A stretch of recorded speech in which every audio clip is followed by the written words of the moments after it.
ครอบครัวเมียจากไปนานแล้วทีนี้ก็เริ่มต้นใหม่โ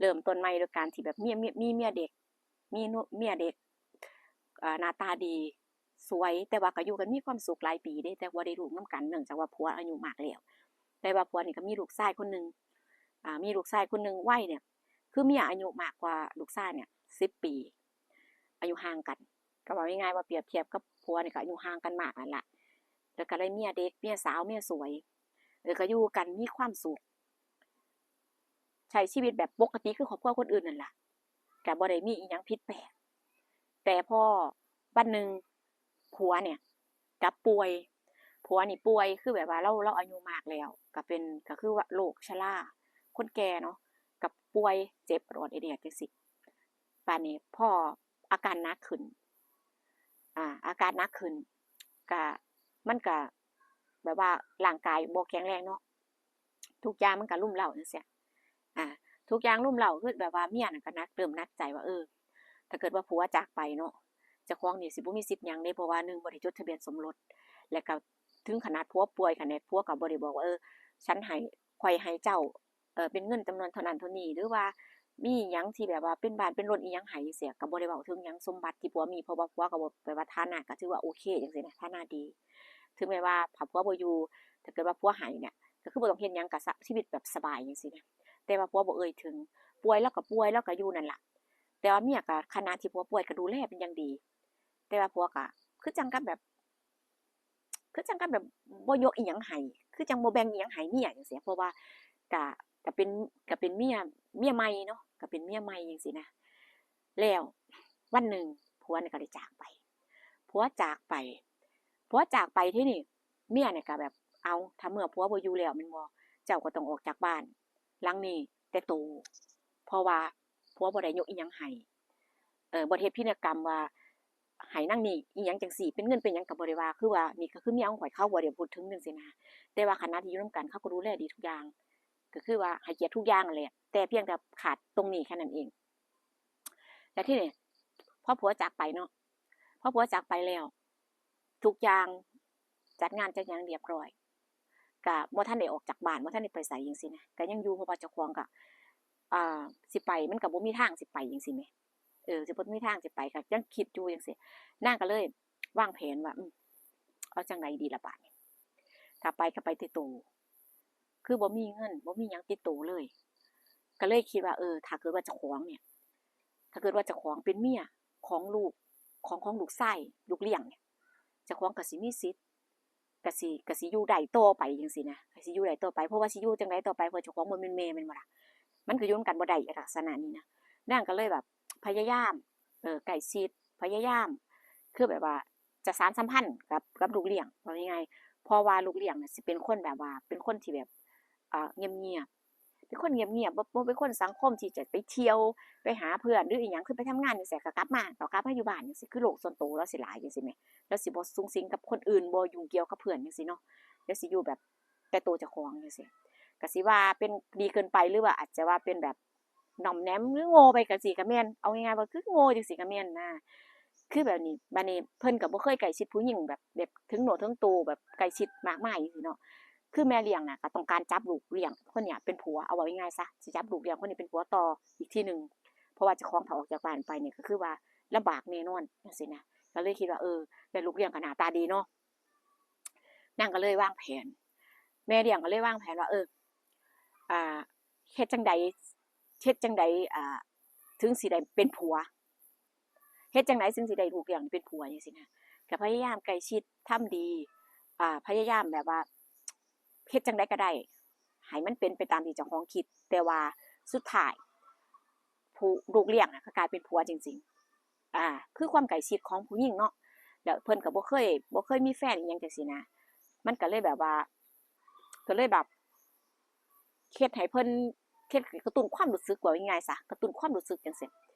ก็เลยเข้าทางเออช่วงเวลาที่อยู่นำกันก็อยู่แบบผัวเมียเนาะก็อยู่เป็นแบบผัวเมียพอนานวันไปมันก็เกิดความเคยชินแม่นบ่แรกๆก็ชินเคยในอาเนี่ยเพราะว่าจากแม่ก็มาเป็นเมียจังซี่นะก็มาเป็นเมียเออ แต่ว่าพ่ออยู่ไปนานๆมันก็เคยแบบความเคยชินก็เป็นปกติแม่เลี้ยงก็ลักษณะว่าแม่นี่ก็ลักษณะว่าจะบ่ยอมแบบว่าบ่ยอมแบบว่าคันไปบ่ไปแบบตัวเปล่าจังซี่แหมมาถึงขนาดนี้แล้วจังซี่นะคือแม่เลี้ยงนี่ก็พยายามเกลี้ยกล่อมเออแบบว่าพยายามเฮ็ดให้เพิ่นน่ะใจอ่อนแล้วก็ยอมจดทะเบียนสมรสจังซี่เพราะว่ากับผัวกับพ่อเพิ่นน่ะบ่ได้จดเด้พยายามจดทะเบียนสมรสจังซี่แหมพยายามแต่ว่าก็สำเร็จเออคือว่าก็ได้จดทะเบียนสมรสกันเรียบร้อยจังซี่เนาะก็คือว่าทุกอย่างอย่างน้อยทุกอย่างเจ้าของก็มีสิทธิ์แม่นบ่ก็คือบ่อยู่แบบไร้ค่าแบบอยู่ไปวันๆคือจังกับอยู่กับพ่อจังซี่แหมพ่อมาได้ลูกเลี้ยงเป็นผัวจังซี่ชีวิตมันก็เปลี่ยนชีวิตก็เปลี่ยนแล้วทีนี้กับจดทะเบียนอีหยังจังซี่เนาะค่ะมันก็ถูกต้องเจ้าของก็มีสิทธิ์แหน่ในสมบัติในทรัพย์สินที่เขามีจังซี่นะของผัวนั่นนะเออก็คือแบบว่าเฮ็ดจังไดล่ะครั้งแรกมันก็เป็นบทเรียนเนาะครั้งแรกก็เป็นบทเรียนเออเป็นแม่พอผัวจากไปก็ตัวเปล่าบ่มีหยังถ้าออกจากบ้านก็ก็ไปแบบก็ไปแบบว่าแต่โตน่ะเพราะว่าเขาบ่ได้ยกหยังให้ก็เป็นประสบการณ์เป็นบทเรียนที่แบบที่ยิ่งใหญ่จังซี่นะพ่อมีโอกาสอีกครั้งจังซี่แม่คือว่าเมียนี่ก็พยายามพยายามจะจะอ่าเก็บผลประโยชน์ที่เจ้าของควรจะได้จังซี่เพราะนางคิดว่าเป็นหยังข่อยคือบ่ได้หยังแหน่เป็นหยังผัวคือบ่ให้ข่อยแหน่จังซี่นะแต่ว่าก็ฮักในขณะที่อยู่นำกันเราก็ฮักเราก็ดูแลเป็นอย่างดีแต่ว่าเราก็บ่เอ่ยปากว่าข่อยให้เจ้าเท่านั้นเท่านี้เด้อที่มาอยู่มาดูแลในช่วงเวลาที่ว่าอยู่นำกันจังซี่แหมเราก็บ่ให้แล้วก็บ่เว้าถึงว่ายกอันนั้นให้ยกให้เป็นของเมียจังซี่เนาะเป็นส่วนเดี๋ยวพินัยกรรมหยังก็บ่เฮ็ดไว้เด้ก็เว้าง่ายๆว่าบ่ได้บอกอิหยังว่าให้เมียจังซี่นะบ่มีสิทธิ์หยังแล้วคนที่รู้จักกันคือคนที่รู้จักผัวและบอกอดีตผัวเนาะแล้วคนที่รู้จักเจ้าของนี่ก็ว่าเอ้ามันเกิดขึ้นได้จั่งใดเป็นแม่แล้วก็มากลายเป็นเมียได้จั่งใดคือกลายเป็นแบบนี้จังซี้นะแต่ว่าถ้าถามว่ามันผิดบ่ถ้าเอาโดยตรงมันก็บ่เพราะว่ามันบ่เป็นสายเลือดเนาะอันจริงมันก็บ่สิ้นดอกสิ้นทรัพย์เนาะมันก็บ่เป็นสายเลือดมันก็สามารถที่จะเป็นขนาดเป็นไปได้จังซี้นะเป็นไปได้อาจจะเป็นความอยู่รอดมันก็ต้องพยายามผลักดันเจ้าของจังซี้เนาะพยายามผลักดันเจ้าของพยายามเฮ็ดให้เจ้าของคว้าโอกาสให้ตัวเองจังซี่นะเพิกนางแม่นี่ก็เลยพยายามแต่ว่าก็ประสบความสำเร็จหวังไว้หวังแบบนี้ไว้ก็ประสบความสำเร็จอ่ากว่าครั้งแรกพอคิดว่าครั้งแรกคิดว่าผัวเนี่ยสิฮักเจ้าของแล้วก็สิพ่อค่ะผัวจากไปแม่นบ่เจ้าพ่อเจ้าของมาอยู่ถึงสิเป็นอายุน้อยแต่ว่าก็ดูแลเป็นอย่างดีเด้ดูแลทำหน้าที่เจ้าของบ่เคยบกพร่องแต่ว่าพอผัวจากไปก็จากไปแบบเงียบๆเจ้าของบ่มีสิทธิ์อิหยังจังซี่นะพอมีโอกาสอีกครั้งจังซี่นางก็พยายามอิหยังเฮ็ดจังได๋ก็ได้คือให้มีสิทธิ์ในทรัพย์สินเขาบ้างจังซี่เนาะแต่ว่านางก็ทำสำเร็จแต่ว่าคนก็หลายคนหลายเว้านี่ว่าบ่ดีจากเป็นแม่ก็มาเป็นเมียได้พ่อแล้วก็มาได้ลูกก็เป็นจังได๋ก็มาเอาเมียพ่อจังซี่นะคือแบบว่ามันก็คือว่าคนเว้าเนาะหลายคนหลายเว้าจังซี่แต่ว่าเขาก็อยู่กันมีความสุขเดะเขาอยู่มีความสุขแต่ว่าก็บ่มีลูกนำกันเพราะว่าผู้หญิงก็อายุก็ห่างกันหลายนักสิก็บ่รู้ว่าเป็นนำฝ่ายใดแต่ว่าก็อยู่กันมาจนแบบจนเลิกลาจากกันน่ะจนแบบว่าจนต่างคนต่างไปเออก็อยู่กันมีความสุขดี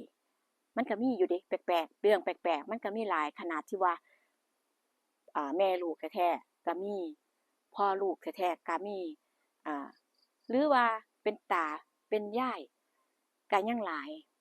อืมถ้าจะมองเรื่องถ้าจะมองเรื่องถูกมันถูกบ่มันก็มีส่วนที่บ่ถูกแต่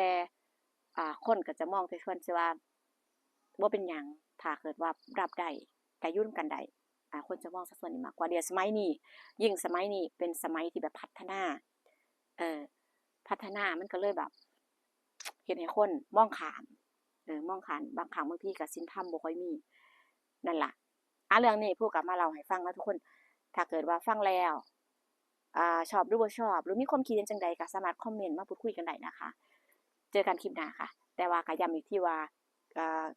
คลิปวิดีโอนี้สร้างมาเพื่อความบันเทิงนะคะขอบคุณทุกการรับชมขอบคุณ FC ทุกท่านที่มาให้กำลังใจนะคะสวัสดีค่ะ